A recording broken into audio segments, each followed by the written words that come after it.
और बड़ी खबर इस वक्त आ रही है एमएलसी चुनाव के लिए। एमएलसी के उपचुनाव के लिए प्रत्याशियों का ऐलान हुआ है।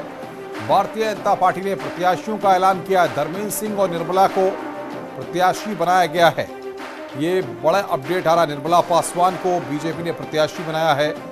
एमएलसी उपचुनाव के लिए प्रत्याशियों का ऐलान कर दिया गया है। भारतीय जनता पार्टी ने प्रत्याशियों का ऐलान किया है।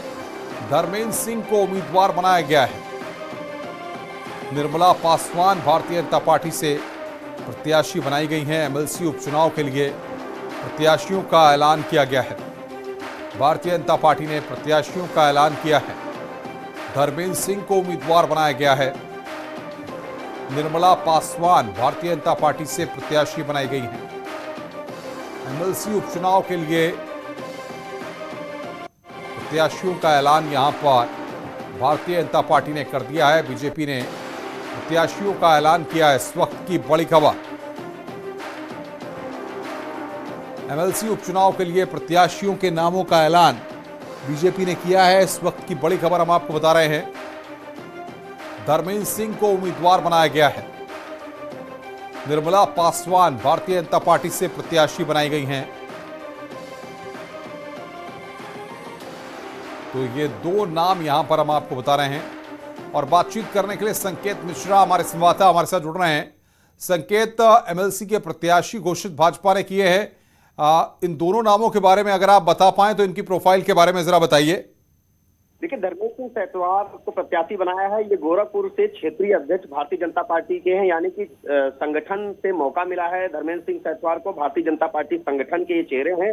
दूसरी तरफ अगर हम बात करें निर्मला पासवान की, इनको विधान परिषद चुनाव का प्रत्याशी बनाया है भारतीय जनता पार्टी ने। निर्मला पासवान प्रयागराज के सोरावा विधानसभा सीट से विधायकी का चुनाव लड़ चुकी हैं और अनुसूचित मोर्चा में भी पदाधिकारी रही हैं राष्ट्रीय स्तर पर।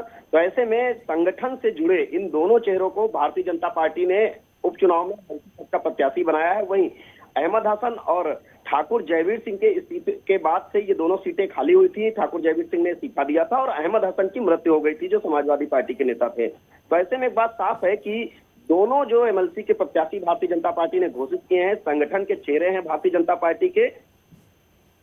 बिल्कुल संकेत, तो क्या कॉम्बिनेशन बनाने की संकेत यहां पर बीजेपी ने कोशिश की है इसके जरिए? सीधे तौर पर अगर हम निर्मला पासवान को देखें तो ये दलित चेहरा है और ये कोशिश है भारतीय जनता पार्टी की। जिस तरीके से दलित वोट बैंक को भारतीय जनता पार्टी लगातार अपनी तरफ आकर्षित करने के प्रयासों में जुटी हुई है और अपने पाले में करने की कोशिशों में जुटी हुई है। लोकसभा चुनाव नजदीक है।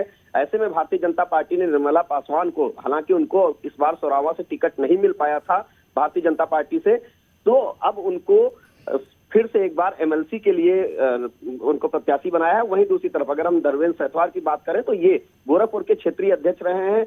इनको ये जिम्मेदारी दी गई है, एमएलसी का चुनाव का प्रत्याशी बनाया गया है। जाहिर सी बात है कि संगठन के चेहरे को ये जिम्मेदारी दी गई। भारतीय जनता पार्टी की रणनीति भी रहती है कि संगठन के चेहरों को वो आगे बढ़ाते हैं। जो कोर भारतीय जनता पार्टी के बड़े चेहरे हैं, उनकी कोशिश ये रहती है कि उनको जिम्मेदारी दी जाए और ऐसी जगहों पर उन्हीं को एडजस्ट किया जाता है। ये भारतीय जनता पार्टी लगातार कई बैठकें हुई इन दोनों एमएलसी प्रत्याशियों के नामों को लेकर और लगातार कई नामों के कयास लगाए जा रहे हैं, लेकिन अंतिम मोहर जो है वो संगठन के पदाधिकारियों पर ही लगाई गई।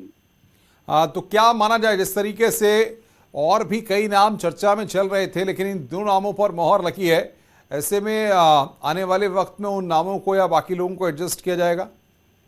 बिल्कुल जाहिर सी बात है कि लोकसभा चुनाव नजदीक है। भारतीय जनता पार्टी ऐसे में अगर कोई भी कदम उठाएगी वो लोकसभा चुनाव पर सीधा असर डालेगा। यही वो वजह है कि भारतीय जनता पार्टी ने प्रयागराज की सोरावा से विधानसभा का चुनाव पहले लड़ चुकी निर्मला पासवान को एमएलसी का प्रत्याशी बनाया। इससे सीधे संदेश देने की भारतीय जनता पार्टी की कोशिश है कि वो दलित चेहरे को आगे कर रहे हैं और महिला हैं। वहीं दूसरी तरफ जो धर्मेंद्र सेतवार हैं, भारतीय जनता पार्टी के क्षेत्रीय अध्यक्ष रहे हैं, यानी कि संगठन के चेहरे हैं। और गोरखपुर जो कि खुद बहुत ही महत्वपूर्ण जगह है उत्तर प्रदेश में, मुख्यमंत्री योगी आदित्यनाथ भी वहीं से आते हैं। ये बीजेपी की कोशिश है सामंजस्य बनाने की, कि जो बिरादरी का सामंजस्य है वो सीधे तौर पर बना रहे। क्षेत्रीय समीकरण साधने की कोशिश की गई और सबसे जो अहम है कि संगठन के चेहरे को मौका दिया गया। बिल्कुल संकेत, बहुत बहुत शुक्रिया आपका हमारे साथ जुड़ने के लिए और बातचीत करने के लिए।